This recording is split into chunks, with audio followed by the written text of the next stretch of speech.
कृष्ण जी की कहानी पहला एपिसोड। भगवान श्री कृष्ण का दिव्य जन्म। बहुत समय पहले श्री कृष्ण के जन्म से पहले मथुरा नगर में अत्याचार बढ़ गया था। मथुरा का राजा कंस बहुत कुंज और घमंडी था। उसकी बहन देवकी का विवाह वासुदेव से हुआ था। विवाह के बाद जब कंस अपनी बहन को रथ में विदा कर रहे तभी आकाशवाणी हुई, "ये कंस, जिस देवकी को तू इतने प्रेम से विदा कर रहा है, उसी का 8वां पुत्र तेरी मृत्यु का कारण बनेगा।"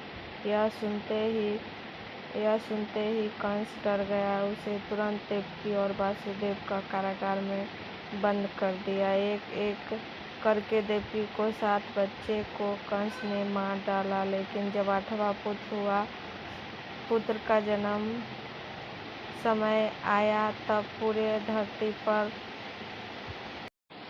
धरती पर अद्भुत संकेत दिखाई देने लगा। आधी रात का समय था। चारों ओर तेज बारिश हो रहा था। आकाश में बिजली चमक रही थी। तभी कारागार में दिव्य प्रकाश फैला और भगवान श्री कृष्ण ने जन्म लिया। बालक कृष्ण को चेहरे पर अद्भुत मुस्कान थी। उनके जन्म लेते ही जेल का बड़िया टूट गया, पहरेदारों सो गया, कारागार के दरवाजा अपने आप खुल गया। तभी भगवान ने वासुदेव से कहा, मुझे गोकुल ले जाइए। वहाँ नंद बाबा और यशोदा माता का घर एक कन्या जन्मी है। मुझे वहाँ छोड़ आइए और उस कन्या को यहाँ ले आइए। वासुदेव जी बालक कृष्ण को टोकरी में लेकर तेज बारिश में निकल पड़े। रास्ते में विशाल यमुना नदी उफान मार रही थी।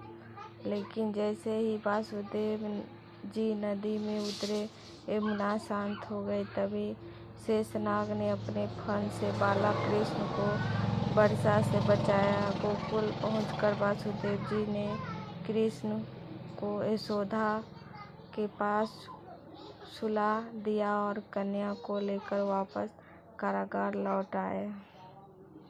सुबह होते ही कंस को समाचार मिला कि देवी का संतान जन्म ले चुका है। कंस तुरंत कारागार पहुंचा और उस कन्या को मारने की कोशिश की। लेकिन वह कन्या अचानक आकाश में प्रकट होकर देवी का रूप धारण कर लिया।